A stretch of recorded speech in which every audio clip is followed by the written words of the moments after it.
Welcome back, everyone. We're so glad you're here for this next episode. And we have one of our own Flourish practitioners with us, Bethany Randolph. She holds a master's of clinical counseling, including training on expressive arts for emotional healing and nervous system regulation.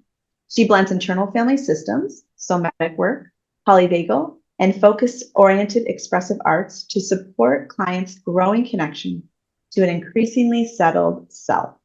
Her training in EMDR offers structured, warmly attuned trauma processing.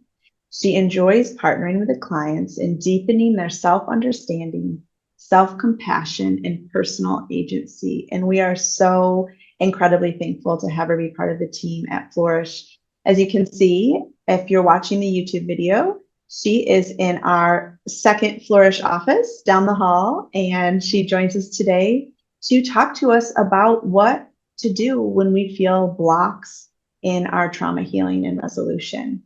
So I'm super excited to chat with you today, Bethany. You too. Thanks for having me. Yeah. So why don't we get started and explore this and flesh this out? I'm imagining folks who are listening to this probably have been on their trauma healing journey for a bit.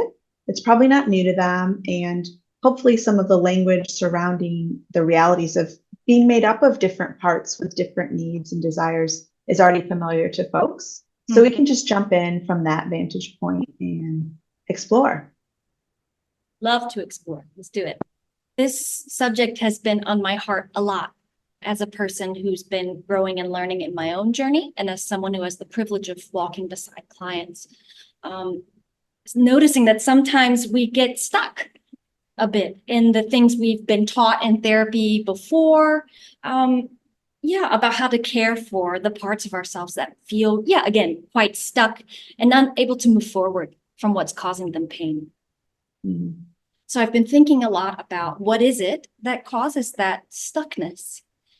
And I'm sure for different people, there's lots of different reasons, right? And Sure. The one that's heavy on my heart is one I just wanted to share in case it resonates with anyone. And that's that so often we're invited onto our healing journey to communicate with our younger parts in ways that may not, I'm realizing, we're taught to communicate with them in ways that may not be resonant for them as younger parts of who we are. Some of us might say, well, how do I even know this is a younger part? What do you mean by that? Lauren and I were just talking earlier about one way we can become more aware of when our younger parts are activated is when we sense that our reaction to a situation around us feels bigger and out of proportion to what's actually happening in the moment. Note, we're not saying someone else tells you that from their judgment and point of view, but I think we probably all have experienced that, right? It's like, why am I raising my voice at my kids right now? What is going on? Or fill in the blank, right? We become aware that we're not behaving how we would like to. Something feels big. That can be a sign that a younger part of us has stepped forward to lead our system. And we can choose to view it as an invitation, like, oh, wait a minute. Okay, this is a doorway. When I sense that big reaction that makes me like, what is happening for me? That curiosity is the doorway. And one way I've noticed a lot of people on their healing journeys end up maybe faith journeys or in their community, the expectations people have is that, our activation when big things happen for us, it's like we're meant to be able to talk ourselves out of it. Talk ourselves down all the time, just go to the bathroom, breathe a moment, talk to yourself. But the truth is in that we may be talking to ourselves from a really judgmental part, right? If there's any blending with a part that's judging where we're at, that kind of blocks our ability to connect with what's actually triggered and hurting. So that's one thing to be curious about. Is there any judgment that's bubbling up toward ourselves when we notice this big kind of eruption, or it could be for some folks a very big shutdown also. To notice what are the scripts playing in our minds? Are there any judgmental parts, right?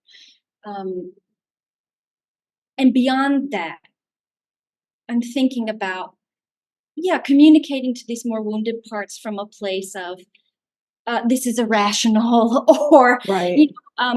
you're being a bad. Well, you can tell I'm a mom, so that's some of the very first things that come up for me. This is a bad mom, or a bad colleague, or and that communicating to our parts from this judgmental place is not helpful. It only increases the activation that those parts can feel. Yep. The interesting thing is that if we were operating from our fully adult, calm and settled selves, we could respond in ways to triggering situations that we would feel are appropriate, right? We could take a deep breath. We could name how the person is feeling and how we are feeling and meet it in a calmer way from the vantage point of a fully, developed, calm, safe adult. But the issue is when we have these big moments of activation, often it's these younger child parts that have come in, and meeting them from a developmentally advanced headspace, like us as adults, telling them to calm down, you don't have to behave like this is poor behavior, isn't communicating at the level that these younger parts can understand or hear. Definitely. And I'm thinking about, well, of course, that's what our parts are, the scripts that are there that are playing out. Because if we think of most folks' primary bulk of engagement when they're not acting right is usually shame-based or, behavior-based. Right. Whether it's in school or in religious systems or in family systems, they're not hearing, oh, what's going on inside for you? Right. That's not a typical direction that folks go. So therefore, they've been, modeled this way all of their life, and those parts have adopted those ways. So then when they're having something come up within them, it's going to be more of the same. A steady diet of that type of interaction. Well, that's right. Ingested it, it's become a part of the fabric of who we are. Yes. Oh, yeah. Yep. Yes. Yeah. So I just think that that's a good invitation right away of like, well, yeah, of course that's your natural inclination towards when you yourself feel like you're not acting in right behavior or right response to someone. If you do have that big, explosive, angry, irritable response, or that shut down, maybe looks like you're stiff-arming someone, and then you have those voices on top of all of that are telling you, this is ridiculous. Would you please act your age? I mean, and that brings up the really insightful point that, well, what age is alive right now? What age is leading? Absolutely. What age is alive?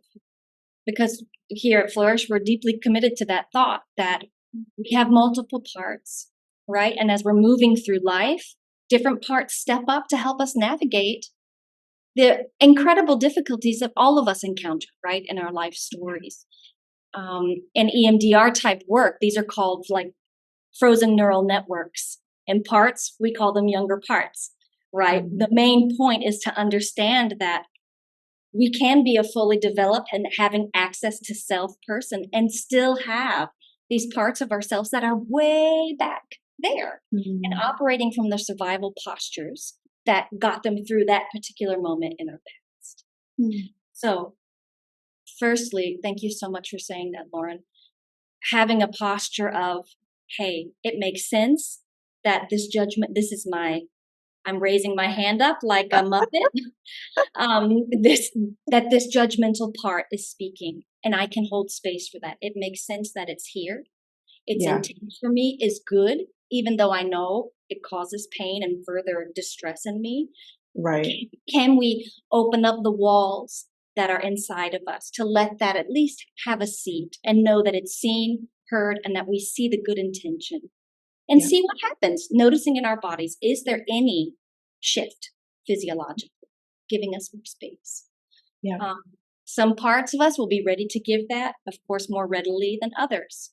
And then again, it's expanding that room inside of us a little bit more of saying, hey, that makes sense. This part of me has been, gosh, I grew up with this. It makes sense it would be louder and have bigger muscle and take more time to relax back and feel cared for. Mm. So that being absolutely the first invitation, that awareness, noticing that we've been triggered, something big is happening, and then how we feel toward that, right? What thoughts, what parts are speaking of. And then what Lauren just said is just such a vitally important aspect of this work. We often hear that, act your age, right? Yeah. What is the age of this part that's leading? And some of us, we may not have a clear answer for that. We may not have a specific memory that we can immediately link, to this thing of, hey, having those things is fabulous, right? But some of us just don't have them, and there's room for that too. But we can recognize that I am not behaving and responding to this situation with my full capacities. There's something here that feels more primal, that feels, beyond my control. We can recognize that as a younger part of ourselves, right? Because those parts of ourselves have not been able to develop the same social skills, the same emotional skills, the same self-acceptance that maybe other parts of us and ourself is able to hold and readily give. So the main point of what we were going to talk about today then is, once we notice that there's this younger part leading, all we know how to do is communicate to it from a place of a bit of judgment or deep concern, or maybe it's fear, right? There are lots of parts that arise in response to these very reactive, likely younger parts. We can get stuck there in our healing work, because all the ways we've learned to communicate to these pained parts of us are coming from, number one, a higher, more developmentally advanced place. Right? Like to be able to say, even to look at someone and say, hey, act your age. That's something adults say. That isn't necessarily something a 4, 5, 2, 3, 6-year-old would ever say. Like, you don't often hear that on the playground. Maybe you did.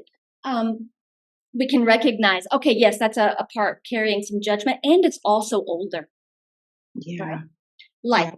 It is also older. And we could also have other parts that bring in ways we've been taught to give care. In some communities, we've been taught, read this particular religious text to your fear, right? Or take this fear and place it away from you in someone else's hands. Many of us come up with this. That's just one example. But again, we're communicating as adults, right?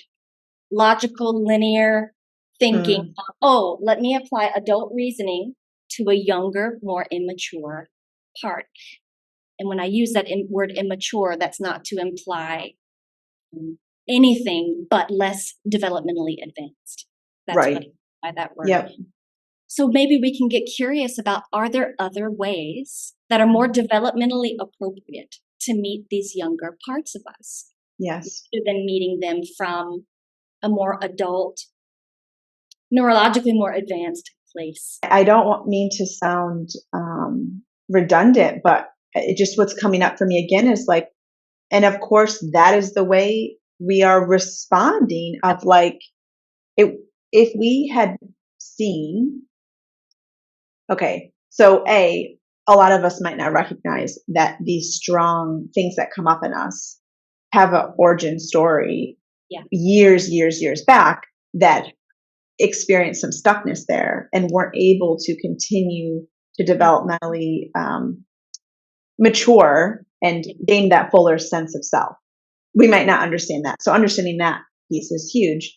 But then also on top of that, when we were feeling angst as a child, when we were feeling fear grip us or shame flood us, were we met with developmentally appropriate responses then? Were we even met when we were actually that biological age? And for a lot of us, most all maybe, the clients we see have experienced different attachment wounds and childhood traumas of various degrees. And it's not very common that we're met with that level of developmentally appropriate response to what's coming up in the 4-year-old, in the 7-year-old, in the 9-year-old. And the tenderness and curiosity and understanding that part needed then. So yeah, I think that's what's coming up. Like, so now that we have these parts still in us, we don't really feel like there should be anything alive in us that's quote unquote childlike. So already there's an opinion about that maybe, but that's not. Internalized childism. Yeah, there you go. In our society, children are not considered as full human beings. That Mm, having still a developmental path to take does not equal not being impacted by your surroundings. right. That is Right. not a correlation that's true. I'm sorry to interrupt you, Lauren, but just to point that out, there's this internalized childism. There may be a better word for that, but that's the word that's coming for me now. We're children of, and when I say our society, that means where I'm coming from. I'm coming from the United States. I'm sure other cultures experience that too, though. That Sure. children, the common phrase is, well, kids are resilient. They're just resilient. And so we're not honoring their full humanity. That resiliency doesn't equal an inability to be impacted, right? Yes, of course, children are resilient. And I'm so thankful that they are.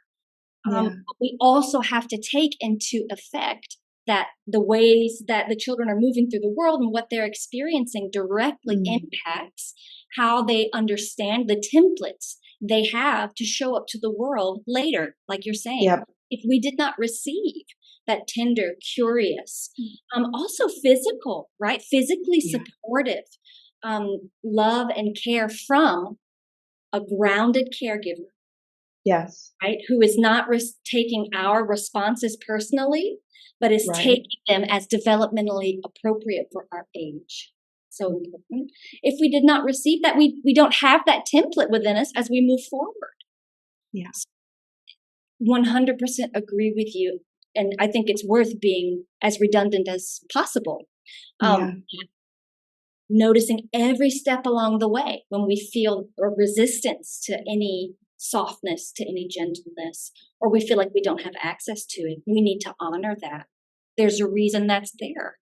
That's right. There's a Yep. reason it's there. And there's, in my heart, Lauren, I know in yours, there's room to expand the room to hold that part too, to hold that reality also. It doesn't have to be hidden away because it's not coming.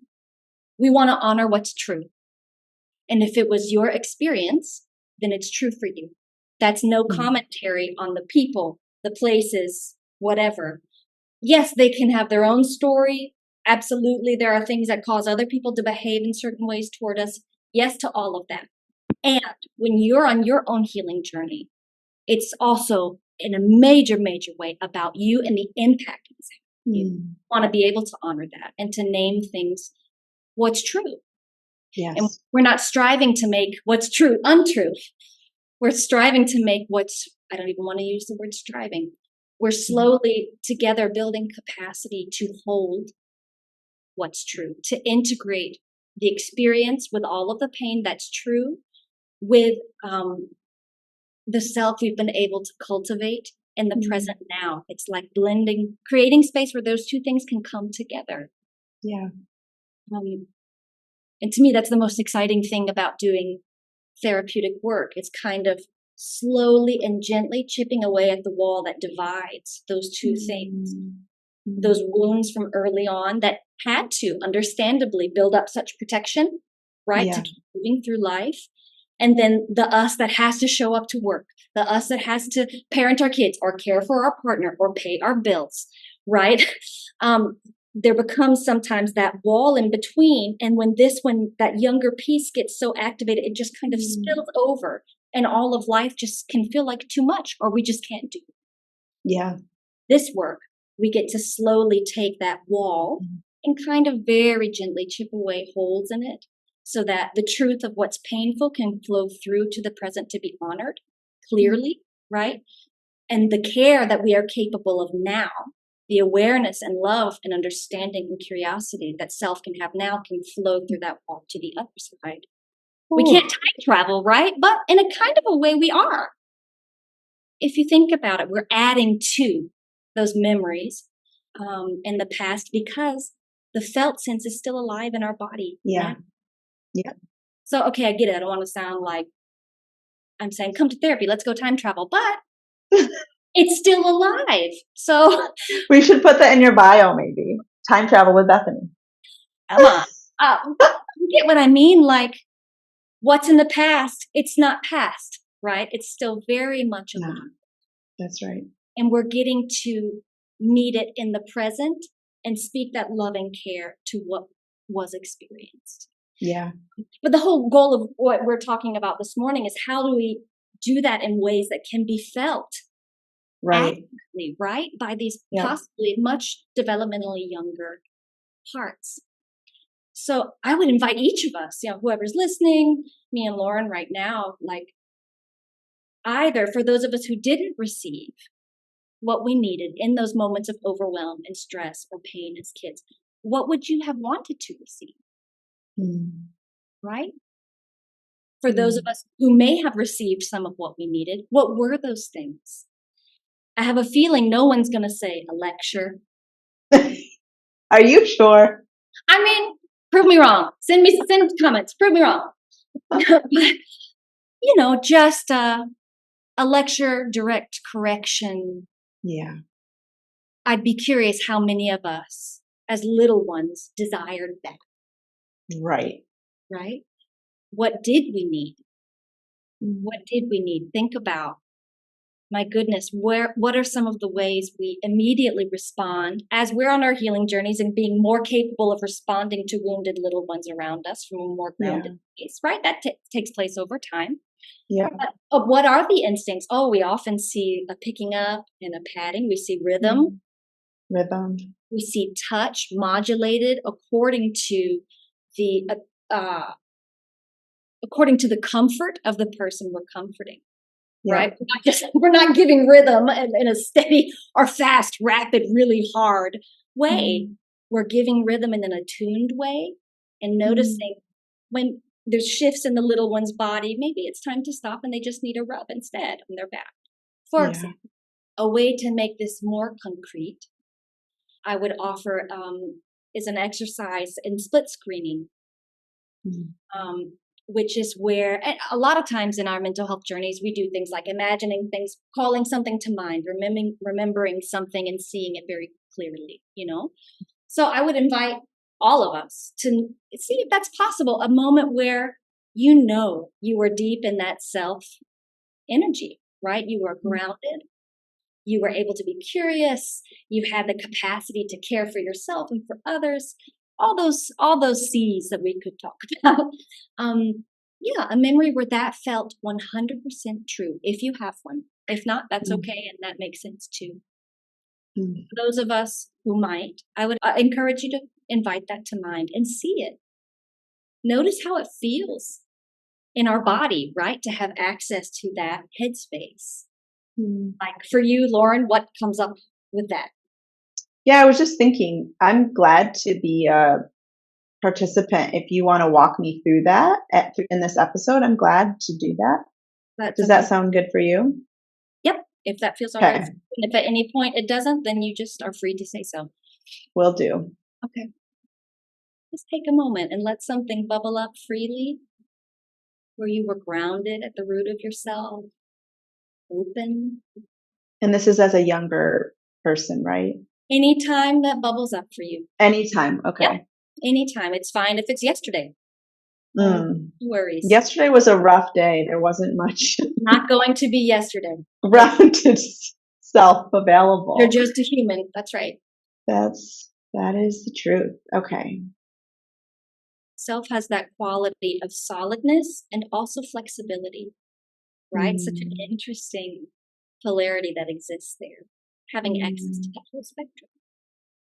I'm curious if any memories or images or anything bubbles up for you with that. Okay. Yeah. I have a felt sense of being at the top of so interesting, this felt sense of just completing walking. In Thailand, we have a waterfall called Sticky Waterfalls that Bethany knows about because she lives here as well. And you walk up it. The stones are not slippery. it's limestone, right? Something about what they're made of. It like sucks your foot to them. It's wild. Yeah. Yeah, it's super wild. So I had climbed up the top of it, and this has just been a resource for me of at the top being grounded and capable and light chested and free and open and kind of luxuriating in a sense of wonder and settledness in me. Oh, I love that. I love to imagine cupping my hands around those types of moments and just washing myself with that, right? Just let it from head to toe. Mm. And in that moment, you weren't afraid of slipping. You knew your feet were grounded. You were safe where you were. I'm assuming, yeah. What a beautiful moment. And for those of you listening, you heard Lauren describe it's not just a memory, it's also a physiological reality. She has more space there. I saw you kind of move your chest back just a little bit and your hand went to your chest. Is that right, Lauren? Anything else you notice in your body as you're there on top of that waterfall?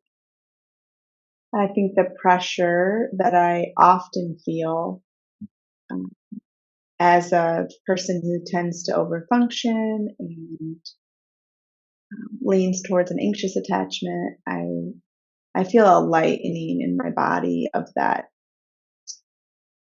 vice grip on my chest and my muscles. It just feels like they are at ease.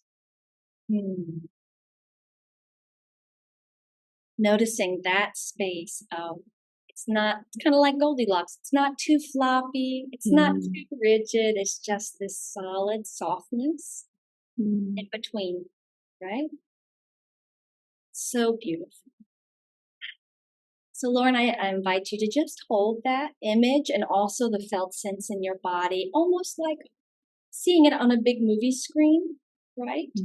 What I'll invite you to do is to see if any other instance or memory might bubble up where you felt your reaction was over the top for you, was a bit too activating for you. Yeah, and see if that could occupy even just a small snapshot, and it could even be just a quarter of the other half of the screen or a tiny box out in the corner. You have control over how big it is. We're just wanting to hold these two realities that are both true, in that same mental space. I'll be quiet and give you a moment just to. Okay. You have a picture there for yourself? Yeah. Can you check in real quick with me? How's your body doing as you kind of allow that to take up some space on your screen? Yeah. What's happening in there for you?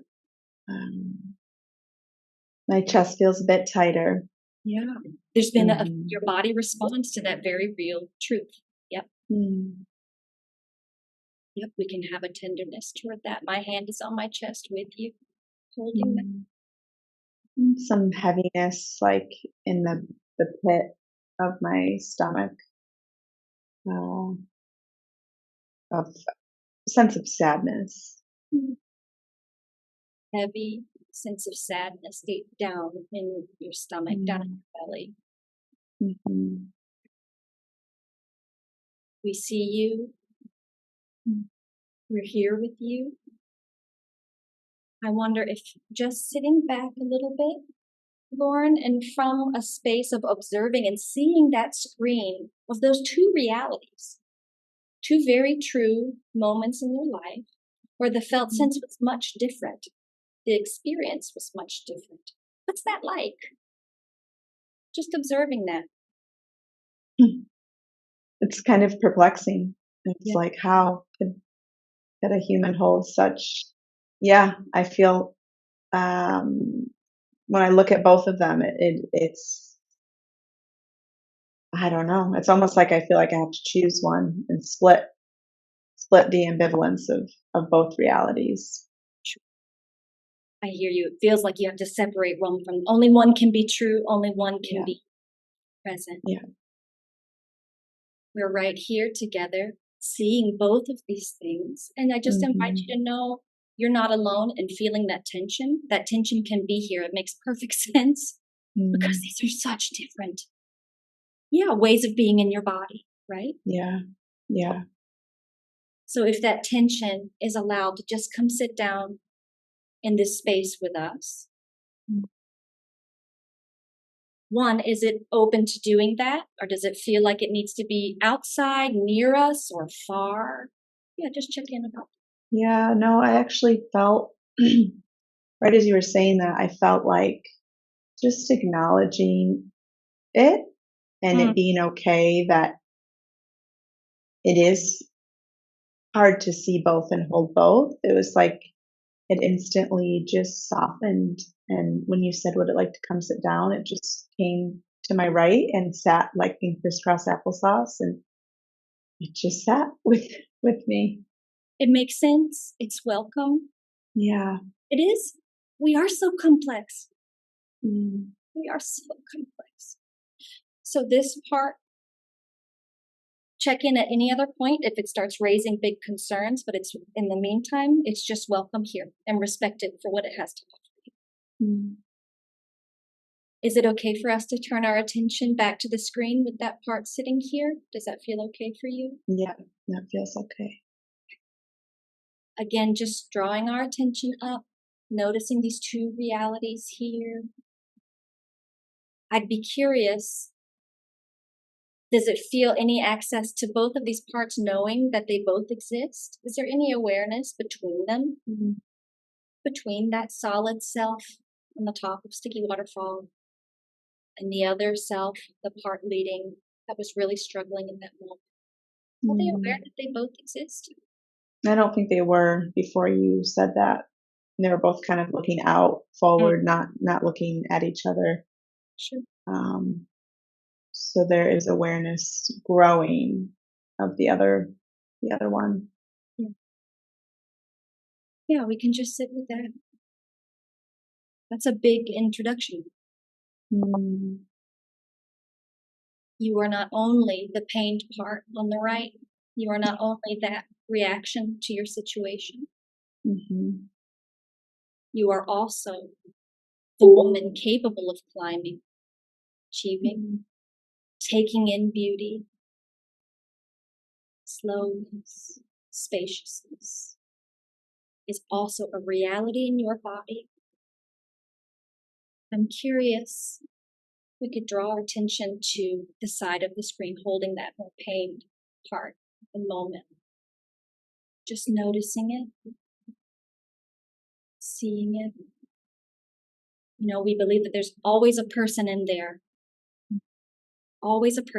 regardless of behavior. And that person has a story, right? Yeah. And I just want to check in. Does it feel okay to name that, to notice that? Is there any access to recognizing there's something within that big reaction that's carrying some type of burden? Yeah, for sure. And for those of us whom were like, what, is that even possible? This is a fruit of a long journey, right? Mm. A fruit of a long journey to be able to look at our wounded parts with any compassion and curiosity. It's okay if that doesn't feel as accessible. It makes sense. Yeah. But for Lauren, you're saying it feels like you have some access to that. Yeah. I think it helps that I have already looked and been with this part here, so it's not a fresh memory, fresh trigger. That seems really wise. You have choice of which memory or felt sense to call up in this moment. I just want to ask, do you have any felt sense of the big thing that was coming in that moment, in that pained moment? Is that you as the 30-something-year-old woman you are? Or do you have any felt sense that it's, a different age? So much younger. It feels so much younger. Yeah.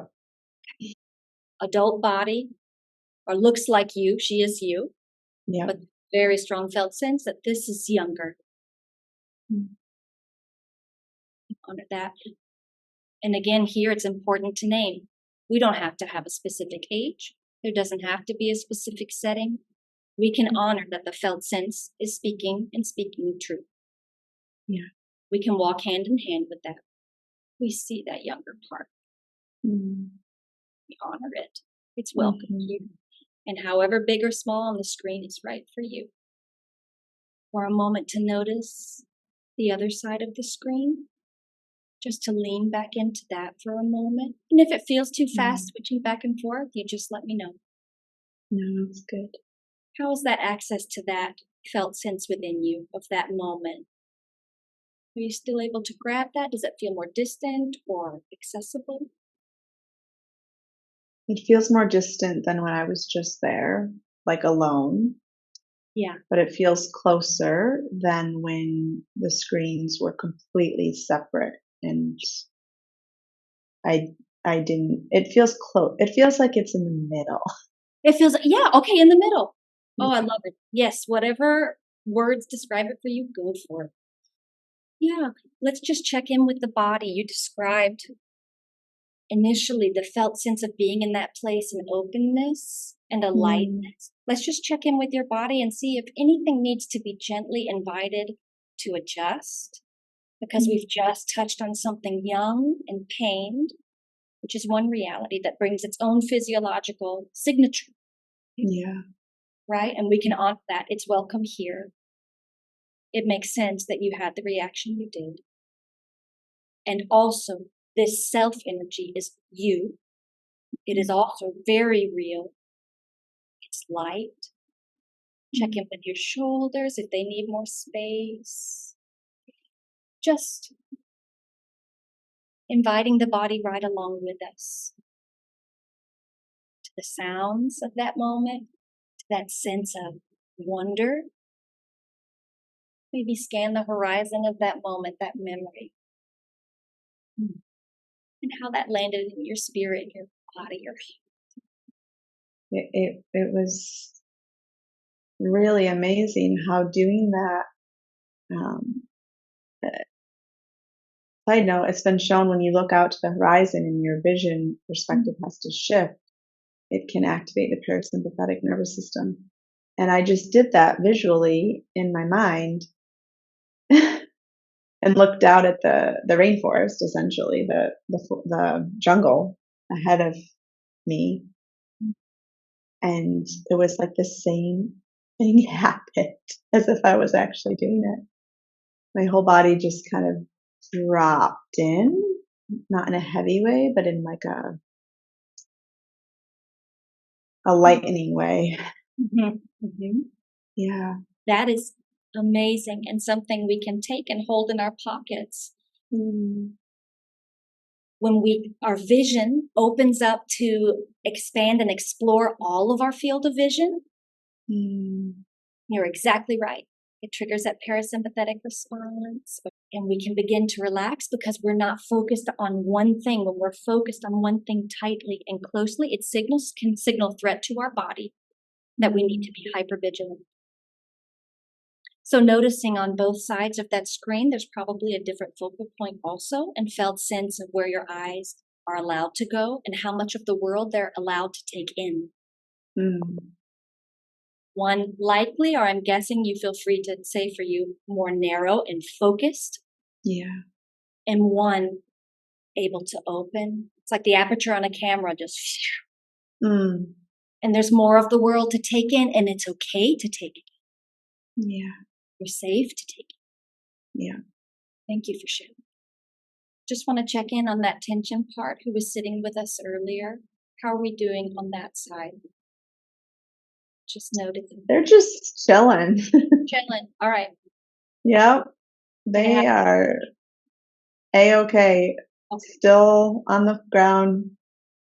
Just relaxing. Glad they're here. We've established that on one side, there's this access to this solid, open sense of self, wonder, beauty, slowness, settledness. And on the other side, there's an experience that has been equally true of not feeling yourself, not having access to that self, and feeling a good bit younger and Yeah. responding more from a place of feeling threatened Yeah. than from a place of feeling open and able to respond. Does that sound right? Yes. Yeah. Anything you'd change about that, or is that okay? No, that fits. So then a question I'd invite you to think about, Lauren. You on that waterfall, if it could look across that dividing line on that movie screen and see the experience of you on the other side, what does it feel? What do you feel toward it as you see that other image happening on your screen? Yeah, I just feel so much compassion towards the other side of the screen. So much pain was there and no place for it to go. And so it went to an unsuspecting victim that really wasn't the intended recipient of it. And I see how much pain I'm in that space and how such primal wounding came up. And I can really see it for what it is and feel a lot of tenderness towards that part of me. To note, Lauren has done a lot of work around this specific instance, as she mentioned earlier, and is able to access that sense of compassion and understanding that the survival energy activated on that younger part side makes sense in light of her lived experience. Yeah. So if that's not something any of us listening to this have access to yet, understand that that's something we're all growing toward in our healing work. And in this particular instance, Lauren has done that and is able to access it. Right? So that makes sense in light of her experience, and wherever you may be at listening makes sense in light of your experience. Yeah. And I've also had a few benevolent witnesses who have held that with me and have had the compassion and given me the attunement to that space I was in. So it's easier for me, when we see that co-regulation and attunement towards something, we can embody it more easily. So I've also had others' empathy here. Thank you. Yes. Yes. Encountering those folks help to build a template. That's right. That could be absorbed into your own body, literally, physically, neurologically, in your heart, right? All of that has become a part of the fabric of who you are and how you can respond to yourself. But somebody had to help and show up to that, or did in your story show up to that. Yes. Yeah. In this case, Lauren, with what you're seeing there, you have that base to operate from, of having that compassion and curiosity. You've experienced loving attunement from someone. Can I ask, could you share, if you feel comfortable, physically, what did you encounter from the people who met you well? I'm sure there was also talking, no doubt. But I'm just curious about their way of being. I'm curious about outside of direct speech. Is there anything here? If not, that's just fine. But for folks who are listening, it might be helpful. There was touch, slow touch, and not a lot of language. The language that I did receive was slow and soothing and steady. So it was able to be received. And I can't remember specifics of kindness, but like actions of kindness towards me in the midst of, the aftermath of processing that. Sure.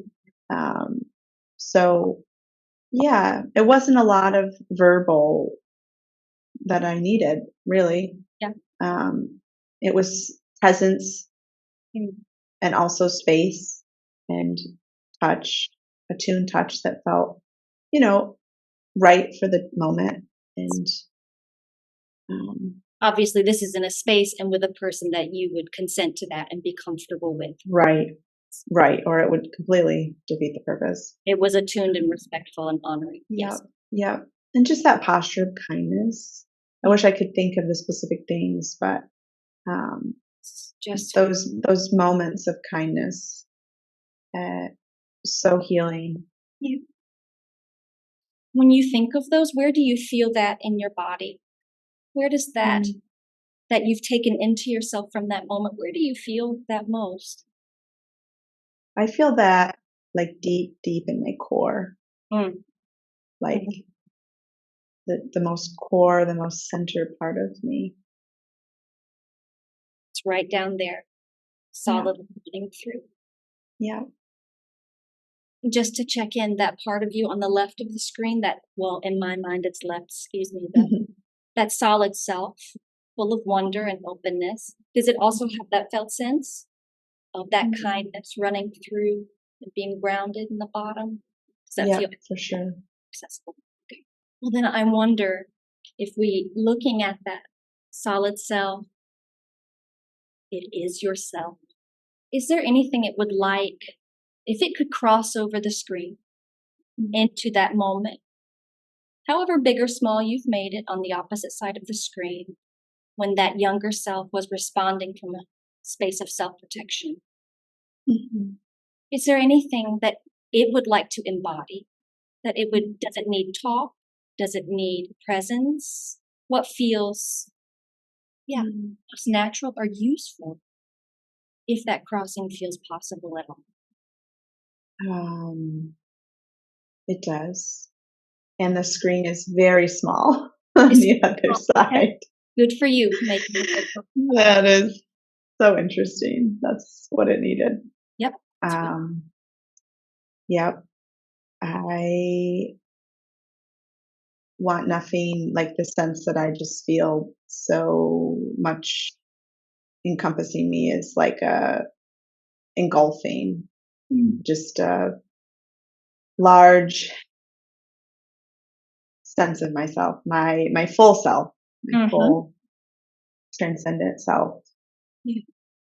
Just holding my very young, very wounded heart, just full embrace.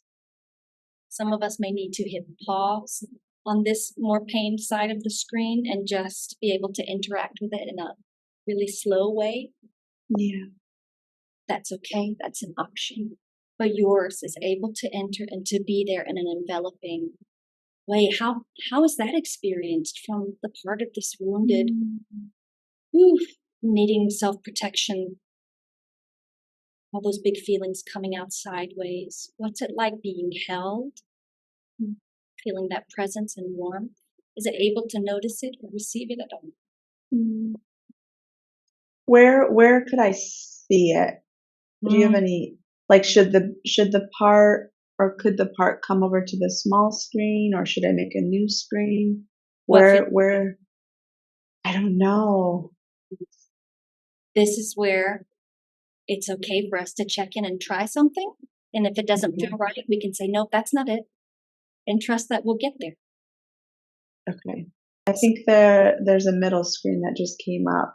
Just like the side screen's kind of, separated, pushed out, and there's like a new screen in the middle, and it's kind of a blank screen. Yeah. Here I am able to see them, able to experience this enveloping embrace. What feels right is an embrace, a presence. Is there anything else that comes up, or is that just right? Just the whole presence. Is there anything else that self wants to give? So funny, they're almost not even people form. Ooh, we are getting weird. They're almost amazing thing. Yeah, it's almost character like. Yep. And It's just a sense of bigness, and in this expansiveness, um, that other part is there, but it's almost like just the sense of it is the pain, it's hard to describe a felt sense sometimes. Absolutely. It is released within this expansive space of myself. That other part is just completely, maybe that's the word for unburdening, just feels a release and unburdening. I'm not trying to use that word. It's just Sure. what feels right here in Some this of the space. heaviness can lift and find Yes. in the space that's not within the part itself. Yeah, it is almost like this part is like floating within the self, and is free and is light, and just those feelings I don't have access to right now. Those feelings of pain are released. And there's lots of lightness, freedom. This reaction in that moment made so much sense in light of what you know. Yeah. And you have access to this solid, grounded, full of wonder self, willing to do the work of holding that space for a part of you that's hurting. Right. There's room enough. There's room enough within this self. Yep. Yeah. And it's amazing how much this part is willing to receive that right now. It's really kind of blowing my mind. How sometimes they might not be. right. I definitely have had that experience too. But just it's yielding in a really trusting way to the expansiveness and love that self is offering right now. Just to notice the way self is showing up to this part, which you identified as being a much younger one, is quite different from how you might have received care as a wounded person when you were younger. Just to note, this is almost like a wordless holding rhythm. Well, I don't know if there's any rhythm, but you were doing your hands kind of like in a flowing motion. So there's something rhythmic of a give and take. Very flowy. Yep. About it. And when we think of how we care for little ones, when we're at our most grounded place, or our puppies, our fur baby, our friends, just being human and showing up with that warmth, that rhythm, space, so different than how many of us have been trained to meet our own pain. And that's so important to be aware of that, because we're so often dealing with precious young parts like this one that you've met today. It didn't need a sermon. It didn't need reprimand. It didn't need shame. What would you say it needed? It needed to be seen. It really needed to be seen and honored, and just approached with kindness and space, but also closeness, presence, allowance for it to be there and to take up space. And there just isn't resistance. Like the resistance is able to melt away when it was allowed to be here. I wonder, seeing these two together, they're in that middle part of the screen. The other two sides have kind of lessened themselves a bit to make room. Checking in with yourself with this part. What's the best way and most loving way for us to step away and allow them to keep being together? Because this younger part has probably been with you a long time. We're not assuming that, okay, all done now. Right? It's being reparented over time. What's the most loving way for us to close out this time with them, where they know there's still plenty of time to keep loving each other and growing together.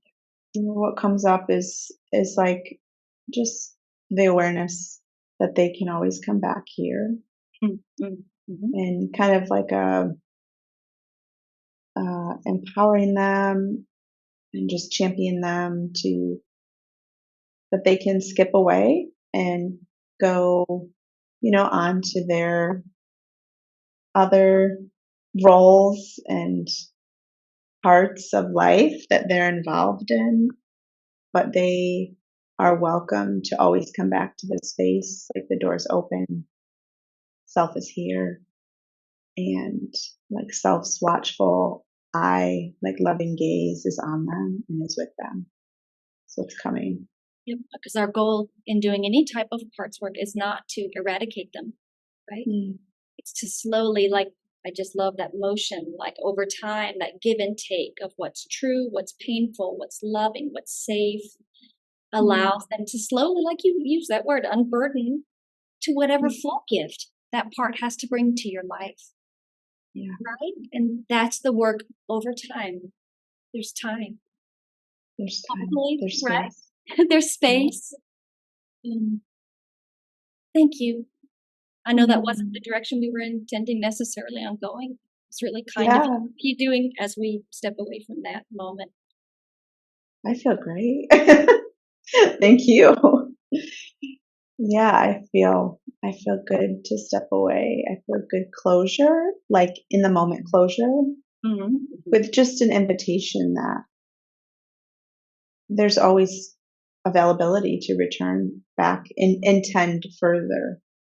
There's just an openness there, and that feels really good. Yeah.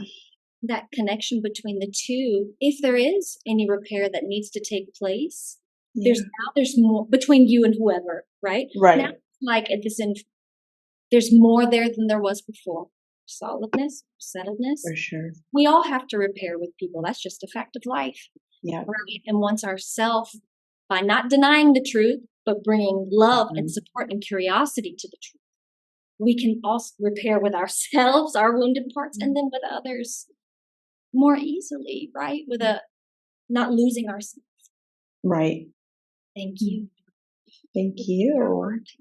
If I could ask, thinking about this moment that we just had, in light of what we were talking about before, right? Being aware of the different ages or developmental capacities of some of our parts.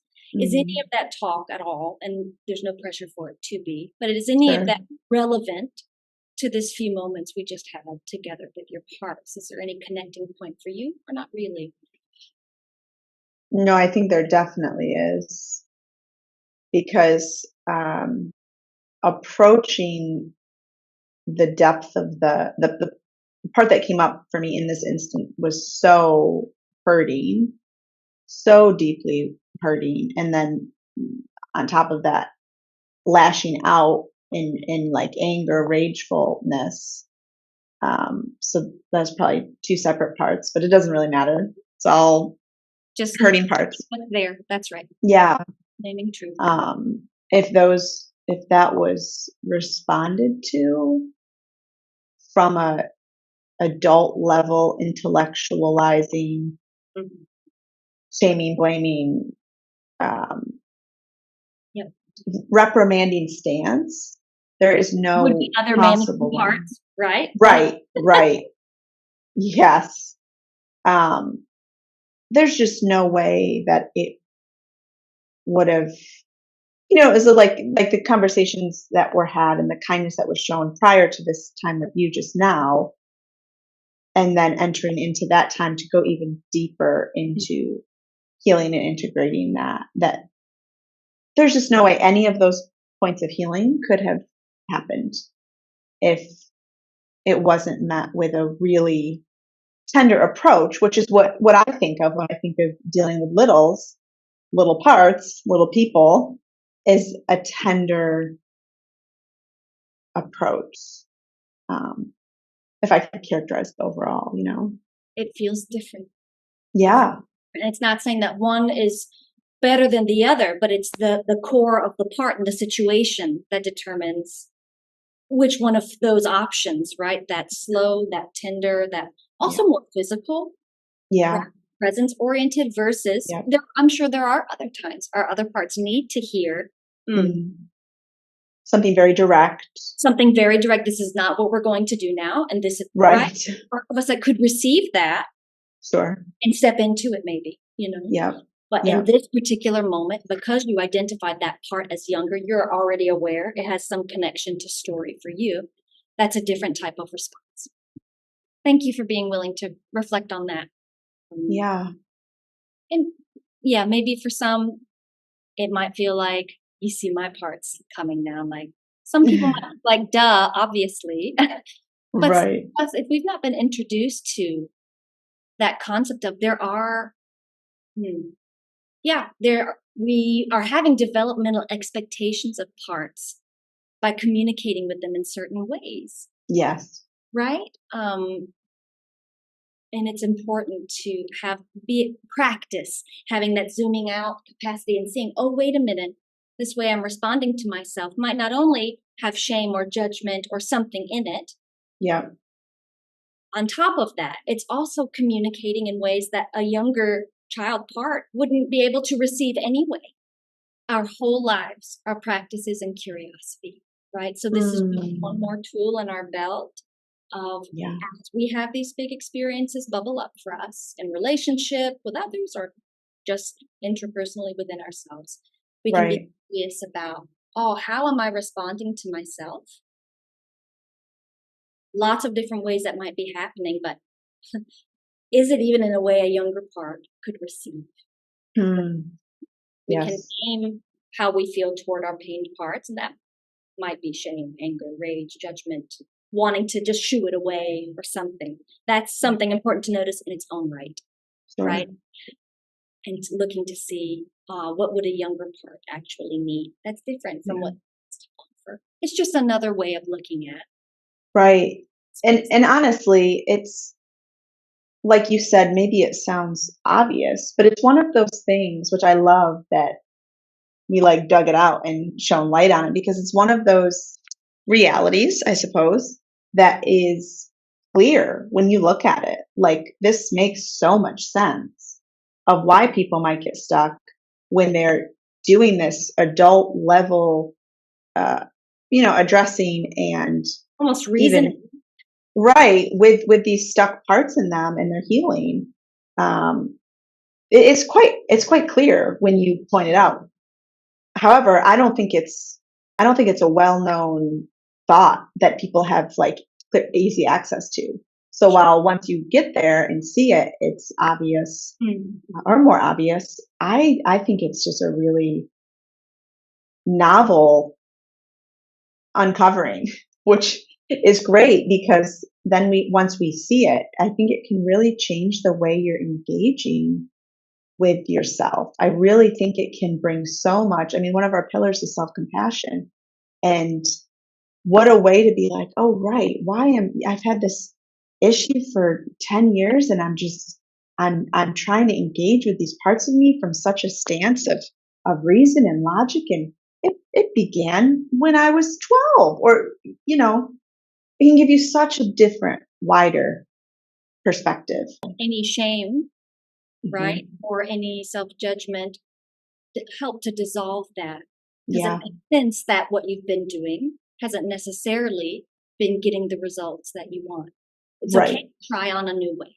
This is an invitation to try on a new way, right? We have a lot of clients who come to Flourish that are saying, I want to do my own personal work, and I want it to change how I interact with people in my life. For example, with my kids or my students or my partner, fill in the blank. And just to say that this type of work where we're practicing cultivating that ability to be with these younger parts on purpose in ways that are meaningful to them, as we grow that capacity and release the burdens of those parts over time, we then have more capacity to meet the younger people in our lives that are maybe triggering for us, in particular that, because we have our own wounded little ones on the inside. right? So doing this work for us, it's enough for it to just benefit us. That's enough. Sure. Yep. And as another benefit that might be meaningful to someone listening is that it also can then begin pouring out of you more and more and more naturally over time. So hopeful. And were you referring to like specifically young people, or the young parts in those around us as well? The younger parts we see that tend to trigger us so much when we see, and then you have someone's younger parts triggering your younger parts, and it's all just a big shit fest. Let's be honest. It is a straight mess, and it's one that over time we can cultivate the ability to see it and have that compassion to move toward it instead of either against it or getting out of there, right? And fleeing, right? Yeah. We're cultivating a middle response. We're cultivating something new of being able to meet instead of react. So yes, benefit for ourselves and over time also for the people we care for and are in relationship with. Yeah, amazing. And I love that you thought I said straight mess. When I said shit fest. You gave me way too much. Sorry. High thinking of me. You know my mouth. To that. Anyway, yeah. Thank you for being willing to open your heart and share with us in that way. I appreciate it. You bet. It was wonderful. And thank you all for listening. Bethany and I are going to podcast more together. So if you have any topics you'd like us to explore, sometimes we'll bring Luke in. Sometimes Luke and I will just podcast. Sometimes we'll have other guests. But always, if you have any topics you'd love to hear on the podcast, which is a space where we can get into something with more detail and specificity, please let us know on any of our social avenues. We would love to consider that topic. And thank you for listening, and we hope this was meaningful for you today.